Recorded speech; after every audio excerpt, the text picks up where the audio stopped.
Hi ಎಲ್ಲರಿಗೂ ನಮಸ್ಕಾರ ಸ್ನೇಹಿತರೆ. ಇವತ್ತು ನಮ್ಮ ಗಾರ್ಡನ್ನಲ್ಲಿ ಡೈರೆ ಹೂಗಳನ್ನ ಹಾರ್ವೆಸ್ಟ್ ಮಾಡ್ತಾ ಇದ್ದೀನಿ. ಯಾವುದೆಲ್ಲ ಹೂವು ಸಿಗ್ತಾ ಇದೆ, ಇವತ್ತು ಎಷ್ಟೊಂದು ಡೈರೆ ಹೂಗಳು ಅರಳಿದೆ ನಮ್ಮ ಗಾರ್ಡನಲ್ಲಿ. ಸೀಸನ್ ಮುಗಿದ್ರೂ ಕೂಡ ಗಿಡಗಳು ಒಣಗ್ತಾ ಇಲ್ಲ, ಹೂವು ಕೂಡ ಅಷ್ಟೇ ಚೆನ್ನಾಗಿ ಬರ್ತಾ ಇದೆ. ಎಲ್ಲನೂ ನಾನು ಇವತ್ತು ಈ ವಿಡಿಯೋ ಮುಖಾಂತರ ನಿಮ್ಗೆ ತಿಳಿಸ್ಕೊಡ್ತೀನಿ ಸ್ನೇಹಿತರೆ. ಎಲ್ಲ ನಾನು ತುಂಬ ದಿನದಿಂದ ಬಿಟ್ಟುಬಿಟ್ಟಿದ್ದೆ, ಹೂವನ್ನ ಕಿತ್ತುಕೊಳ್ದೆ ಅದೆಲ್ಲ ಉದುರುತ್ತಾ ಇದೆ.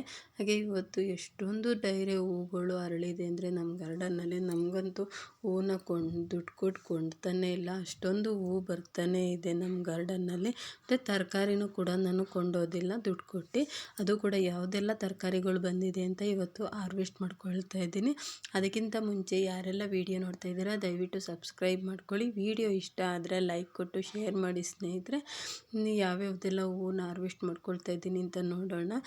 ಡೈರೆ ಹೂವು ಅಂತೂ ಗಿಡಗಳು ಎಷ್ಟು ಎತ್ತರಕ್ಕೆ ಬೆಳೆದಿದ್ದಾವೆ ಅಂದರೆ ಎಡ್ಕೋದೇ ಇಲ್ಲ ನಮಗೆ, ಅಷ್ಟು ಉದ್ದ ಬೆಳೆದು ಹೂವು ಕೂಡ ಅಷ್ಟೇ ಚೆನ್ನಾಗಿ ಬರ್ತಾ ಇದೆ. ನಾನು ಯಾವ ರೀತಿ ಗಾರ್ಡನ್ನಲ್ಲಿ ಗಿಡಗಳನ್ನ ಸೇವ್ ಮಾಡ್ತಾಯಿದ್ದೀನಿ ಅಂತ ನೆಕ್ಸ್ಟ್ ವೀಡಿಯೋದಲ್ಲೇ ನಿಮಗೆ ತಿಳಿಸ್ಕೊಡ್ತೀನಿ ಸ್ನೇಹಿತರೆ.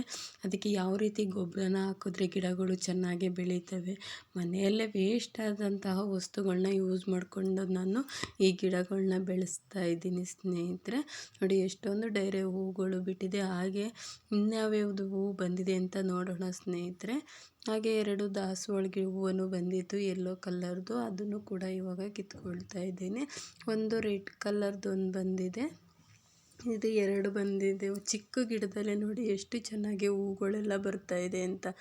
ಸಖತ್ತು ಹೂವು ಸಿಗ್ತಾ ಇದೆ ಇವಾಗ ನನಗೆ. ಇದು ರೆಡ್ ಕಲರು ತುಂಬ ಚಿಕ್ಕದಾಗಿದೆ, ಎಷ್ಟು ಚೆನ್ನಾಗಿದೆ ನೋಡಿ, ಪುಟಾಣಿ ಥರ ಇದೆ ಇದು ರೆಡ್ ಕಲರು. ಈ ಹೂವಂತೂ ನನಗೆ ಮರ್ತೋಗ್ತಾನೆ ಇಲ್ಲ, ಹೂವು ಗಿಡದಲ್ಲಿ ಅಷ್ಟು ಹೂವು ಬರ್ತಾಯಿದೆ. ಇದು ಇವತ್ತೆಲ್ಲ ಕಿತ್ತರೂ ನಾಳೆ ಅಷ್ಟೇ ಹೂವು ಅರಳಿರುತ್ತೆ ಗಿಡದಲ್ಲಿ, ಅಷ್ಟೊಂದು ಹೂವು ಬರ್ತಾನೆ ಇದೆ. ಇದನ್ನು ನಾನು ಮೀಶೋದಲ್ಲೇ ತೊಗೊಂಡಿದ್ದು ಸೀಡ್ಸ್ನ. ಎಷ್ಟು ಸೇವಂತಿಗೆ ಹೂವು ಥರನೇ ಇದೆ, ಆದರೆ ಗಿಡದಲ್ಲಿದ್ದರೆ ಒಣಗೋದಿಲ್ಲ ಬೇಗ. ಆದರೆ ಕಿತ್ತುಬಿಟ್ಟು ನಾವು ಫೋಟೋಗಳು ಮುಡಿಸಿದ್ರೆ ಒಂದಿನ ಮಾತ್ರ ಇರುತ್ತೆ. ಸೇಮ್ ಸೇವಂತಿಗೆ ಹೇಗಿದೆಯೋ ಹಾಗೆ ಇದೆ ಇದು. ಇದರಲ್ಲಿ ನನಗೆ 2 ಕಲರ್ ಸಿಕ್ಕಿದೆ, ವೈಟ್ ಒಂದು ಯೆಲ್ಲೋ ಒಂದು. ವೈಟೂ ಕೂಡ ಸೇವಂತಿಗೆ ಥರನೇ ಇದೆ ನೋಡಿ ಎಷ್ಟು ಚೆನ್ನಾಗಿದೆ ಅಂತ. ನಾನು ಪ್ರತಿದಿನವೂ ಈ ಹೂವನ್ನು ಕೇಳ್ತಾನೆ ಇರ್ತೀನಿ, ಆದರೂ ಕೂಡ ಬರ್ತಾನೆ ಇದೆ. ನಾನು ಇವತ್ತು ಅದಕ್ಕೆ ವೀಡಿಯೋದಲ್ಲಿ ನಿಮಗೆ ತೋರಿಸ್ತಾ ಇದ್ದೀನಿ ಸ್ನೇಹಿತರೆ. ಎಷ್ಟೊಂದು ಹೂವು ಬರ್ತಾನೆ ಇಂಥದ್ದು ಒಂದು 5ರಿಂದ 6 ಗಿಡ ಇದ್ದರೆ ನಮಗೆ ಪೂಜೆಗೆ ಆಗೋಷ್ಟು ಹೂವು ಸಿಗ್ತವೆ, ಅಷ್ಟೊಂದು ಹೂವು ಬರ್ತಾನೆ ಇರುತ್ತೆ ಈ ಗಿಡದಲ್ಲೂ. ನಾನು ಇದನ್ನು ಸ್ವಲ್ಪ ಹಾರ್ವೆಸ್ಟ್ ಮಾಡ್ಕೊಂಡಿದ್ದೀನಿ ಇವಾಗ. ನೋಡಿ ಎಷ್ಟೊಂದು ಹೂವು. ಹಾಗೆ ಪಕ್ಕದಲ್ಲಿ ಒಂದು ರೋಸ್ ಗಿಡ ಇದೆ, ಆ ರೋಸ್ ಗಿಡದಲ್ಲೂ ಕೂಡ ಹೂವು ಬರ್ತಾನೆ ಇದೆ. ನೋಡಿ ಎಷ್ಟು ಚೆನ್ನಾಗಿ ಮೊಗ್ಗುಗಳೆಲ್ಲ ಆಗಿದೆ. ನಾನು ಒಂದೇ ಒಂದು ಕಿತ್ಕೊಂಡಿದ್ದೀನಿ, ಇವಾಗ ಸಾಕು. ನೆಕ್ಸ್ಟ್ ವಾರ ಮಾಡೋದಕ್ಕೆ ಪೂಜೆಗೆ ಬೇಕು ಅಂತ ಅಂದ್ಬಿಟ್ಟು ಅರಳಿರೋದನ್ನ ಮಾತ್ರ ಕಿತ್ಕೊಂಡೆ. ನೋಡಿ ಎಷ್ಟು ಚೆನ್ನಾಗಿ ಗಿಡ ಹೊಡಿತಾನೆ ಇದ್ರೂ ಬರ್ತಾನೆ ಇದೆ. ಸೇವಂತಿಗೆ ಹೂವು ಕೂಡ ಒಂದೇ ಒಂದು ಗಿಡದಲ್ಲಿ ಬಂದಿದೆ ಜಾಸ್ತಿ, ಅದನ್ನು ಕಿತ್ಕೊಳ್ತಾ ಇದ್ದೀನಿ. ಇನ್ನು ಈಗ ಸ್ಟಾರ್ಟ್ ಆಗ್ತಾಯಿದೆ ನನಗೆ ಸೇವಂತಿಗೆ ಹೂವು, ಅದನ್ನೇನು ಜಾಸ್ತಿ ನಾನು ಹಾರ್ವೆಸ್ಟ್ ಮಾಡ್ಕೊಳ್ಳಿಲ್ಲ. ಇಲ್ಲಿ ಶಂಖಪುಷ್ಪ ಹೂವು ಇದೆ, ಅದನ್ನು ಕೂಡ ಕಿತ್ಕೊಳ್ತಾ ಇದ್ದೀನಿ. ಇದರಲ್ಲಿ ಇದನ್ನು ನಾನು ರೌಂಡ್ ಶೇಪಲ್ಲಿ ಇಟ್ಕೊಂಡಿದ್ದೀನಿ, ಡಿಸೈನಾಗಿ ಚೆನ್ನಾಗಿ ಕಾಣಲಿ ಅಂತ ಹೇಳ್ಬಿಟ್ಟು. ಇದು ಹೂವನ್ನ ಈಗ ಸ್ಟಾರ್ಟ್ ಆಗ್ತಾಯಿದೆ, ತುಂಬ ಚಿಕ್ಕ ಸಸಿಲೇ ಹೂವು ಬಿಡೋಕ್ಕೆ ಸ್ಟಾರ್ಟ್ ಆಗಿದೆ, ಇನ್ನು ದೊಡ್ಡದೇನು ಆಗಿಲ್ಲ. ನಾನು ತುಂಬ ದಿನ ಏನು ಆಗಿಲ್ಲ, ಇದನ್ನು ಹಾಕಿ ಈಗ ಹಾಕಿರೋದು. ಇಷ್ಟು ಹೂವನ್ನ ನಾನು ಇವತ್ತು ಹಾರ್ವೆಸ್ಟ್ ಮಾಡ್ಕೊಂಡಿದ್ದೀನಿ ಸ್ನೇಹಿತರೆ. ನೋಡಿ ದುಡ್ಡು ಕೊಟ್ಟು ಕೊಂಡ್ಕೊಂಡು ನಾವು ಫೋಟೋಗೆ ಹೂವು ಮುಡಿಸೋದ್ರ ಬದಲು ಈ ರೀತಿ ಮನೆ ಹತ್ರ 1-2 ಗಿಡ ಹಾಕ್ಕೊಂಡ್ರೆ ಸಾಕು, ಹೂವನ್ನ ನಾವು ಎಷ್ಟೊಂದು ಪಡ್ಕೋಬೋದು. ನೋಡಿ ನಾನು ಇಷ್ಟು ಹೂವನ್ನ ಇವತ್ತು ಪಡ್ಕೊಂಡಿದ್ದೀನಿ ನಮ್ಮ ಗಾರ್ಡನ್ನಲ್ಲಿ.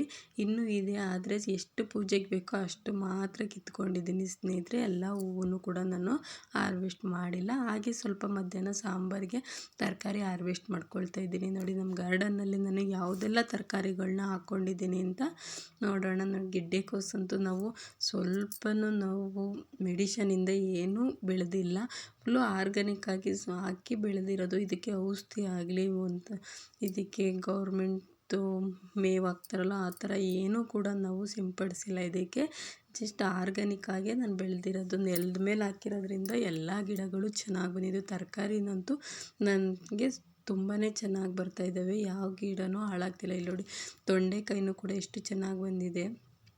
ಅದು ಕೂಡ ನನಗೆ ಇವಾಗ ಕಿತ್ಕೊಳ್ಳೋದಿಲ್ಲ, ಇದನ್ನು ನಾನು ಬೆಳಗ್ಗೆ ತಿಂಡಿ ಆವಾಗ ಫ್ರೆಶ್ಶಾಗಿ ಕಿತ್ಕೊಂಡು ತಿಂಡಿಗೆ ರೆಡಿ ಮಾಡ್ಕೊಳ್ತೀನಿ ಸ್ನೇಹಿತರೆ. ಇವಾಗ ಯಾವ್ದು ಬಂದಿದೆ ನನಗೆ ಸಾಂಬಾರಿಗೆ ಯಾವ್ದು ಬೇಕು ನೋಡಿ ಅದನ್ನು ಮಾತ್ರ ಹಾರ್ವೆಸ್ಟ್ ಮಾಡ್ಕೊಳ್ತಾ ಇದ್ದೀನಿ. ಇಲ್ಲಿ ನೋಡಿರಲಿಲ್ಲ 2 ಹಣ್ಣಾಗ್ಬಿಟ್ಟಿದ್ದಾವೆ. ನೋಡಿ ಎಷ್ಟು ಚೆನ್ನಾಗಿ ಬಂದಿದೆ ಅಂತ. ಗಿಡನ ನಾನು ಹೀಗೆ ಹಬ್ಬಿಸ್ಕೊಂಡಿದ್ದೀನಿ ಒಂದು ದಾರ ಕಟ್ಬಿಟ್ಟು. ಇದು ವರ್ಷ ಪೂರ್ತಿ ಬರ್ತಾನೆ ಇರ್ತದೆ ಕಾಯಿ. ಇದೇನು ನಾವೇನು ಈ ಟೈಮ್ಗೆ ಬರ್ತದೆ ಅಂತ ಹೇಳೋಕ್ಕಾಗಲ್ಲ. ಪ್ರತಿದಿನವೂ ಇದು ಗಾರ್ಡನಲ್ಲಿ ಇದ್ದೇ ಇರ್ತದೆ ತೊಂಡೆಕಾಯಿ. ಇಲ್ಲಿ ಲಾಂಗ್ ಬೀನ್ಸ್ ಸ್ವಲ್ಪ ಹಾಕ್ಕೊಂಡಿದ್ದೀನಿ. ವೈಟ್ದು ತರ್ನಿಕಾಯಿ ಅಂತ ಹೇಳ್ತಾರಲ್ಲ ಇದು, ಅದನ್ನು ಹಾಕ್ಕೊಂಡಿದ್ದೀನಿ. ಅದು ಕೂಡ ತುಂಬಾ ಚೆನ್ನಾಗಿ ಬಂದಿದೆ ನೋಡಿ. ಎಷ್ಟೊಂದು ನೇತಾಕಿದೆ ಕಾಯಿನ ಅಂತೂ ತುಂಬಾ ಚೆನ್ನಾಗಿ ಬಂದಿದೆ ಗಿಡನೂ. ಹಾಗೆ ಸ್ವಲ್ಪ ಇಲ್ಲಿ ನಾನು ಕ್ಯಾರೆಟ್ನ ಕಿತ್ಕೊಳ್ಳೋಣ ಅಂತ ಹೇಳ್ಬಿಟ್ಟು ಇದನ್ನು ಹಾರ್ವೆಸ್ಟ್ ಮಾಡ್ಕೊಳ್ತಾ ಇದ್ದೀನಿ. ಅದು ತಪ್ಪರೂ ಕೂಡ ಒಂದು ಹಂಗೆ ಇಲ್ಲಿ ಇದನ್ನು ಹಾಕ್ಕೊಂಡಿದ್ದೆ ತರ್ನಿಕಾಯಿ ಗಿಡನೂ, ಅದರಲ್ಲೂ ಕೂಡ ಬರ್ತಾಯಿದೆ. ಇಲ್ಲಿ ಒಂದು ಬದನೆಕಾಯಿ ಗಿಡ ಇದೆ ನೋಡಿ, ಅದನ್ನು ಸೀಡ್ಸ್ಗೋಸ್ಕರ ಬಿಟ್ಟಿದ್ದೀನಿ. ಅದು ಮೊದಲನೇಕಾಯಿ ಅಂತ ಹೇಳ್ಬಿಟ್ಟು ಇವಾಗ ಇನ್ನೂ ಚಿಕ್ಕ ಅದು. ಇದನ್ನೇನು ನಾನು ಹಾರ್ವೆಸ್ಟ್ ಮಾಡ್ಕೊಳ್ತಾ ಇಲ್ಲ ಇವಾಗ.